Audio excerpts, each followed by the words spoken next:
Avant de commencer les news, j'aimerais qu'on revienne un petit peu sur ton parcours, parce qu'il y a plein de jeunes qui nous regardent. Nous, tu fais clairement partie de notre génération. Thomas a 32 ans, moi j'en ai 40. J'aimerais qu'on revienne sur ton parcours. Tu es arrivé en France en 1977. Ta mère est française. Elle est née à Chatou, pour qui tu œuvres beaucoup pour faire des terrains. Tu peux nous raconter un petit peu, quand tu arrives en France en 77 en tant que joueur, tu joues à Bagnolet, dans quel état est le basket français? Je voudrais d'abord dire que si mon parcours vous intéresse, je suis dans Basket Mag ce mois-ci sur la couverture et une très longue interview où justement je parle de mon arrivée en France à Bagnolet.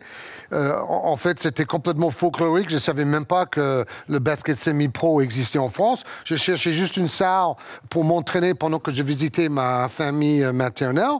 On tombe sur Bagnolet qui veut bien que je vienne à la salle, mais le dirigeant dit si votre grand-mère est française, peut-être vous pourriez jouer dans notre championnat en tant que Français. Parce qu'à l'époque, il y avait un seul franco-américain, Jean-Pierre Baldwin au Mans, et très peu de naturalisés. Et puis les Américains qui jouaient, il y avait 2 par équipe, étaient souvent des anciens joueurs NBA. Donc les Américains étaient d'un niveau supérieur par rapport à aujourd'hui. Mais bon, moi j'arrive, je fais un petit essai à 2 contre 2, avec notamment Hervé Dubuisson qui jouait en face. Pas cadeau. Alors, je voyais la salle, c'était tout petit à Bagnolet. Je me dis, oh là là, ce championnat, ça doit être vraiment faible. Je vais être la star ici. Tu vois, moi qui ne jouais que sur les playgrounds, j'étais même pas dans mon équipe de lycée ni à l'université. Mais bon, j'arrive là un peu avec la grosse tête et je vois la salle. Mais bon, quand j'ai vu comment jouer Dubuisson dans le 2 contre 2, je me suis dit, ah oui, il y a peut-être quand même des joueurs français qui sont plus forts que je croyais. Là. Il va falloir que je me remue. Bon, pour faire court, il m'a proposé tout de suite un contrat. Donc, je deviens le 2e franco-américain à jouer en première division. La première moitié de la saison, je joue presque pas. Après, il y a la moitié de l'équipe qui est soit blessée, soit suspendue. Et je tourne à 11 points par match et même titulaire sur les matchs retour. Et c'est là où j'ai commencé ma carrière de 15 ans comme joueur pro en France. Tu fais ta carrière donc pendant 15 ans et puis tu rentres à Canal, surtout en 1985. Et c'est surtout là que ça va nous intéresser. Tu rentres à Canal en 1985 pour être spécialiste NBA et football américain. Pareil, encore une fois, un peu la même question que sur le basket en France. La NBA en 85, dans les médias, ça représente quoi? Ben absolument rien. Si on disait basket américain à un Français à cette époque, il va répondre « Ah oui, les Harlem Globetrotters, bien sûr. » Mais la NBA, à part Thierry Bretagne et Jean-Jacques Marval qui ont écrit un magnifique livre sur la NBA au début des années 70, il n'y avait personne qui ne s'intéressait à ce sujet. Bon, les joueurs pros peut-être, avec des coéquipiers, anciens joueurs NBA, ils suivaient un peu. Quelqu'un comme Vincent Collet, par contre, lui, il suivait de très près la NBA depuis très jeune. Mais c'était une exception. Donc moi, j'arrive, et le fait que j'ai suivi la NBA depuis l'âge de 8 ans et que j'avais progressé en français parce que ça faisait déjà donc 7 ans que je vivais et que je jouais en France, ça me faisait un candidat, entre guillemets, un peu idéal pour faire le consultant sur ce produit que personne ne connaissait. Bon, Charles Bietri, qui choisissait le consultant à l'époque, il a fait le tour de Dubuisson, de Sénégal, les grandes stars. Bon, eux, ils étaient trop occupés à faire leur carrière en première division et ils avouaient qu'ils ne connaissaient pas tellement la NBA. Tandis que, bon, moi, c'était le contraire. Donc, Bietri me dit tout simplement, bon, on fait un match ensemble. Si c'est correct, on fait un deuxième match. Si c'est vraiment mauvais, je trouverai un autre consultant pour la deuxième semaine. Donc, je me suis préparé pendant 2 semaines à regarder des matchs à la maison, à noter des trucs, à inventer des commentaires, à enregistrer pour essayer de comprendre un peu le mécanisme de tout ça, parce que j'avais pas de passé journalistique, j'avais juste mon côté bavard et exubérant avec mon accent et mes connaissances dans la NBA. Donc, on fait ce premier match, on était crispés, on était très médiocres, mais heureusement, après le match, il y a Pierre Lescure, le grand patron de Canal, il appelle Bietri, puis il dit, bon, cet Américain-là, il a l'air de bien connaître le sujet, on va continuer quelques semaines avec lui et on va essayer de le faire progresser. Et bon, ça fait presque 40 ans que je suis là. Georges, tu nous parles de ton accent, j'en ai fait un clin d'œil dans mon édito. Il y a une légende, moi quand j'étais petit, il y avait cette légende entre nous de dire que tu forçais ton accent américain. Pas du tout. En fait, regardez comment je vous parle. En fait, c'est parce que j'ai appris le français surtout au lycée et à l'université, dans les livres. Donc j'avais des bonnes connaissances de grammaire, vocabulaire en français, mais à travers les livres. Et je n'avais pas vraiment des profs qui pouvaient m'apprendre le bon accent. Donc j'avais toujours cet accent très épais, très américanisé. Donc j'arrive à 20 ans en France déjà avec cet accent. Et même le fait de vivre en France maintenant depuis 2 tiers de ma vie ne m'a pas fait perdre cet accent. Même si je me concentre totalement, je peux parler le français avec un accent meilleur, mais ça me fatigue tellement de me concentrer là-dessus, je reviens très, très vite au naturel. Mais tu penses quand même en anglais? Tu penses toujours en anglais? Au début, oui. Mais maintenant, je vis depuis 45 ans en France et je réfléchis et je rêve en français et je parle presque jamais anglais, à part peut-être avec quelques Américains que je connais sur Paris. Mais je travaille en français. Tout ce que je fais à côté de Canal, c'est toujours en français. Et d'ailleurs, j'avais fait quelques expériences de commentaires sur d'autres sports en anglais et j'avais beaucoup de mal parce que toutes mes habitudes étaient dans la langue française. C'est intéressant. D'accord, très bien. Pour revenir à l'évolution de Canal, puisqu'entre 85 et les années 2000, 2010 même, jusqu'aux années 2010, ça a été comment l'évolution? Comment la NBA s'est petit à petit installée? Parce que nous, tous les premiers matchs NBA qu'on a vus, les All-Stars, les finales NBA, c'était avec toi et sur Canal. Oui, alors les gens ont du mal à l'imaginer, mais par exemple, le premier match qu'on a diffusé, c'était un match d'1 mois avant. Et après, pendant les 5 premières années, c'était toujours des matchs en différé. Donc, je faisais tout. Je choisissais le match, je dérochais le match, je montais le match et après, je commentais le match. Donc, je l'avais vu 6 ou 7 fois avant de le commenter. Et après, je faisais le comédien pour faire semblant de ne pas connaître le résultat et de ne pas connaître les actions qui arrivaient. Donc, c'était tout un exercice, mi-journalistique, mi-comédien. Mais bon, ça veut dire que avant les matchs en direct par satellite, on était vraiment dans l'âge de pierre. Donc, après, on avait peut-être 7 à 10 jours de décalage entre le match et le jour du commentaire. C'était quand même commenté en direct, mais des matchs anciens. Donc, on arrive vers 91 où on fait pour la première fois la finale aux États-Unis. Canal nous paye le voyage. C'était la première fois que tu voyageais avec Canal? C'est la première fois qu'on est allé aux États-Unis commenter des finales en direct. Jordan contre Magic. Donc, on ne pouvait pas rêver mieux. Passation de pouvoir entre les deux stars. Et donc, c'était ça la grande ouverture vers la technologie moderne, parce qu'après, bon, on avait encore quelques années avec des différés, mais on commençait assez rapidement à faire des matchs en direct, télévision par satellite, et après, bien sûr, Internet. Alors là, c'est la révolution, où tous les gens qui regardent les matchs sont aussi bien, sinon mieux informés que les journalistes qui commentent le match. Ça change tout. C'est vrai qu'il y a une évolution quand même médiatique et d'accès à l'information qui est incroyable, parce que c'est ce qu'on se dit quand on préparait cette émission. Moi, les premières infos que j'ai eues sur des joueurs type Bill Russell, type les Jabbar et tout, c'est toi qui les racontais dans les matchs. Et c'était le seul moyen d'avoir des informations. Et nous, pour préparer les matchs, avec on n'avait rien. Oui. Sports Illustrated, qui est arrivé avec 2 semaines de retard, qui est hebdomadaire. On avait le Herald Tribune avec les résultats d'il y a 48 heures. Et donc, jamais un article sur la NBA, aucune information. Bon, ça, c'est la première année. Après, j'ai compris un peu le mécanisme.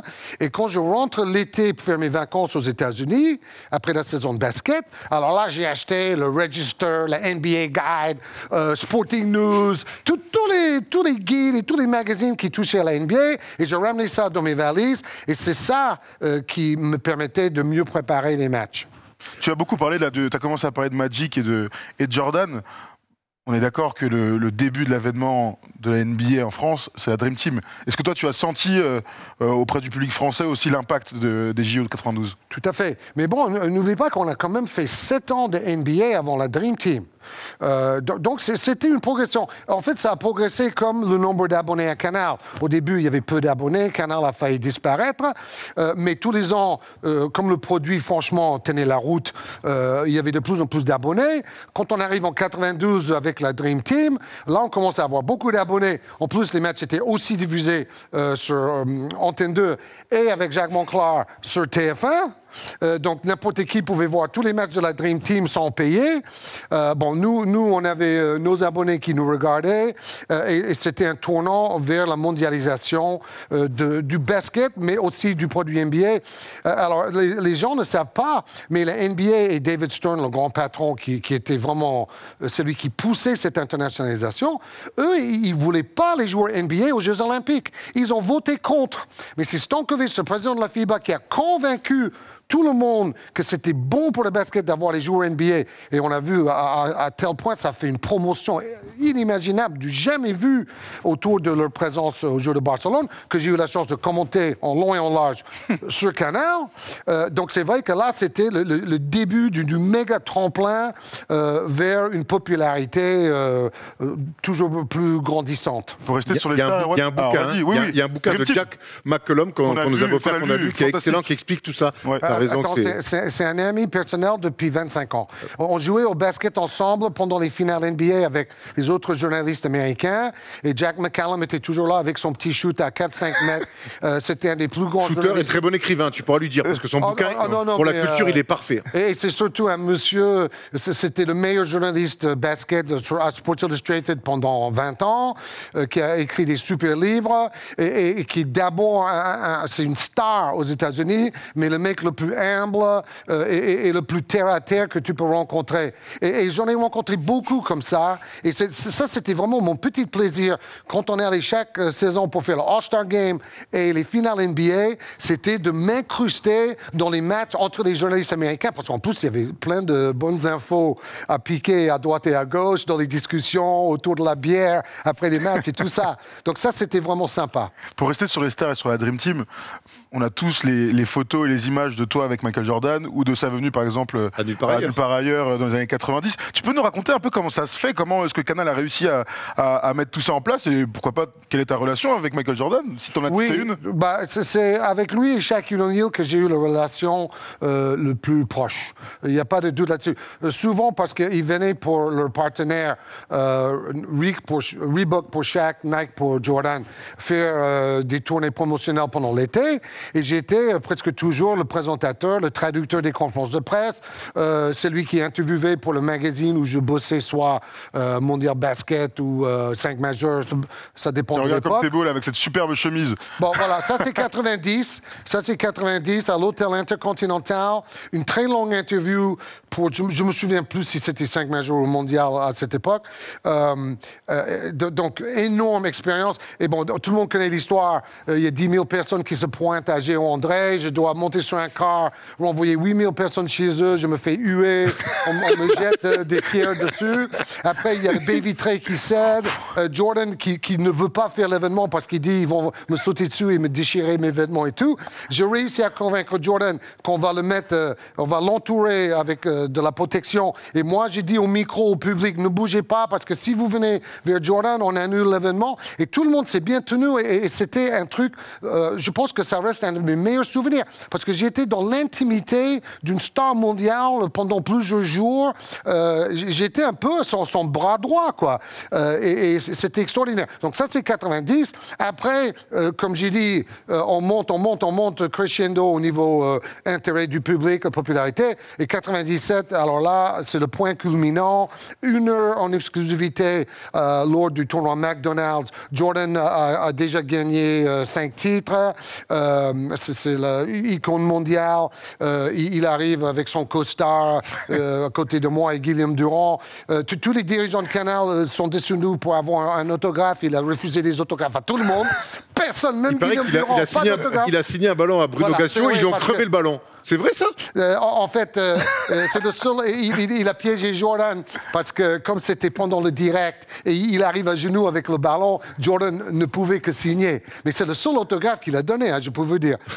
Et puis l'entourage avec 25 avocats, gardes du corps, les gens de Nike. Donc on a vu la différence entre 90 où bon, c'est une petite entourage, 97. Alors là, c'est l'entourage de je ne sais pas, le roi du Maroc ou de l'Espagne ou de l'Angleterre. C'était bon. En tout cas, c'était 1 heure avec Jordan et ça restera un de mes plus grands souvenirs de ma carrière. Il y a une date qui est importante aussi dans ta carrière à travers la NBA, c'est 2011 ou 2012. C'est quand beIN récupère les droits et que Canal ne perd les droits. Comment tu l'as vécu? On t'a jamais entendu là-dessus. Parce que ça a été... Moi, à l'époque, j'arrive à NBA Extra, moi, je commence ma carrière là, et c'est vrai que tous les gens me disaient, mais il est où, Georges? Est-ce qu'il va venir à beIN? Et du coup, comment toi, tu as vécu le fait de ne plus pouvoir travailler sur la NBA, même si tu le feras avec Canal Plus Afrique, mais en tout cas, pour les Français, on t'entendait plus ou très peu parler de NBA. Oui, en fait, c'était une énorme déception. C'était inattendu parce qu'il aurait suffi que Canal s'aligne sur l'offre de beIN et on avait les droits parce qu'on était le partenaire historique, mais ils étaient en période de réduire les dépenses et ils ont donné la priorité au championnat de France plutôt que la NBA. Et depuis, tous les patrons de Canal+, qui se sont succédés, m'ont dit que c'était une des plus grosses erreurs des dirigeants. Ils n'auraient jamais dû laisser partir la NBA, autant plus que ça ne coûte pas très cher par rapport au foot. La saison NBA, ça ne vaut même pas une mi-temps d'un match de foot français. C'est même la moitié d'une mi-temps au niveau des droits. Donc bon, ils m'ont tous dit, excusez-nous, on s'est planté sur ce coup-là. Bon, c'était déjà ma première retraite, tout le monde m'envoyait à la retraite. Canal était complètement abasourdi et étonné de voir à quel point les gens ont réagi pour le fait que Canal avait perdu la NBA. Eux, ils pensaient, c'est un sport de niche, on va peut-être perdre quelques abonnés, mais pas beaucoup, et on n'entendra plus parler dans 3 jours. Et en fait, il y avait des papiers dans tous les grands journaux, Le Parisien, Libération, plein de trucs sur Internet. Après ces 27 ans de NBA, on va regretter Canal et tout. Donc, ils étaient sur le cul de voir à quel point la NBA avait marqué les abonnés de Canal depuis 85. Et j'avoue que c'était une belle satisfaction de voir à quel point on avait marqué les gens. Bon, après, moi, personnellement, je continue à Canal parce qu'en fait, beIN avait pris Monclar, donc ils n'avaient pas besoin de moi. Et en plus, ils voulaient que je vienne pour moins cher que ce que j'ai gagné à Canal, donc c'était pas vraiment une bonne proposition. Quoi. Je préfère rester à Canal où j'avais beaucoup d'avantages avec mon ancienneté. Et donc on a fait 3 ans avec le championnat de France, le magazine Lundi Basket. Et après, j'enchaîne à partir de 2015 sur Canal Plus Afrique où j'ai fait la NBA chaque semaine, le magazine Canal NBA, un match en direct tous les dimanches soirs en prime time. Et je suis ravi. Avant, je commentais pour un pays, maintenant c'est pour un continent. Très bien. Comment retomber sur ses pattes? Comment tu juges un petit peu The Survivor.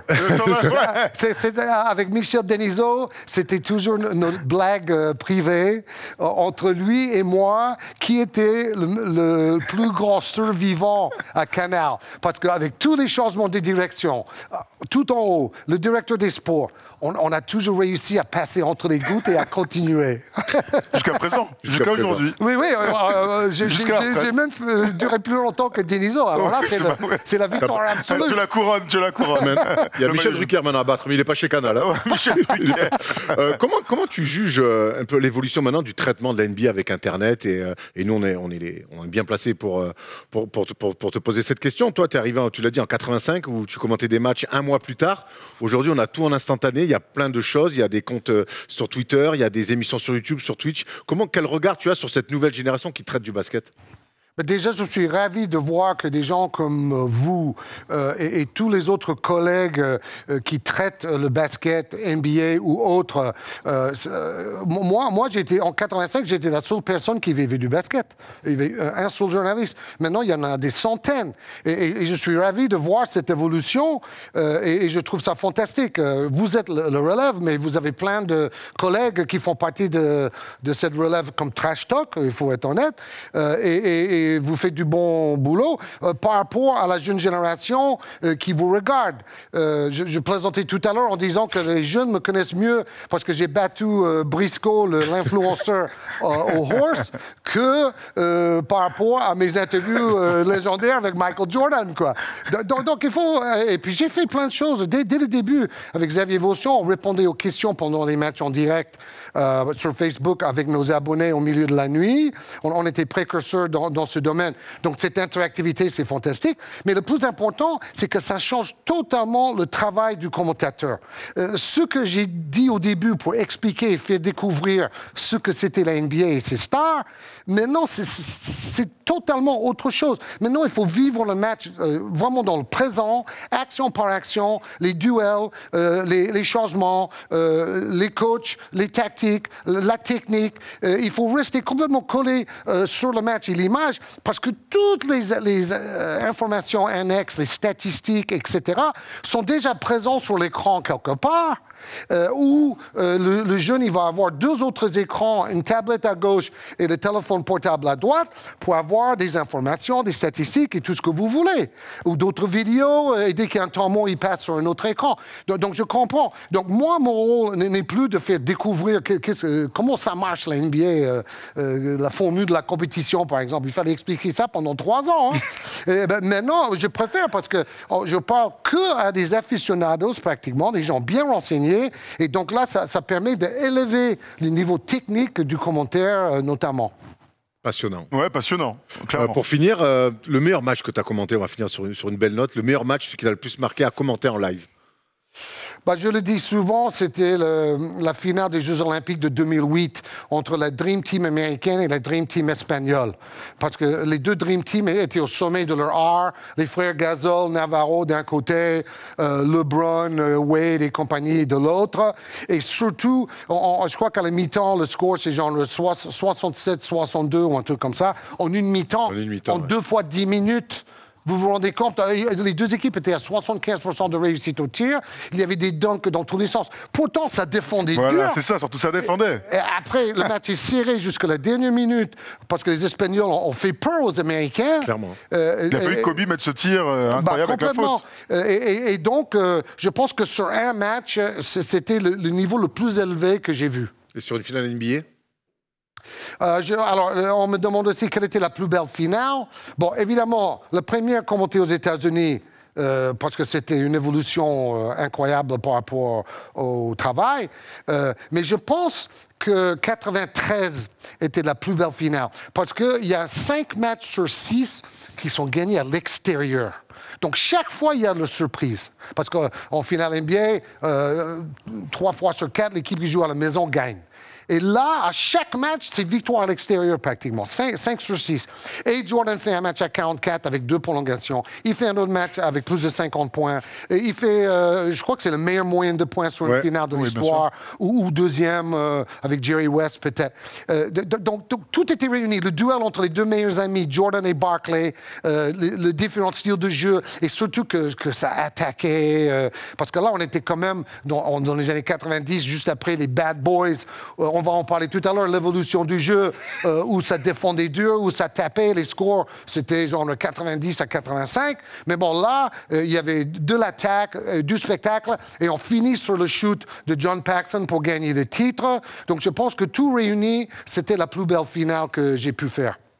Merci Georges pour ces souvenirs et pour ce parcours et pour ceux qui découvrent Georges Eddy. Ben oui, c'est pas qu'un mec très dur à battre au horse, c'est aussi quelqu'un qui a amené beaucoup à la NBA. Voilà, on avait envie de revenir avec toi un petit peu sur tout ton parcours.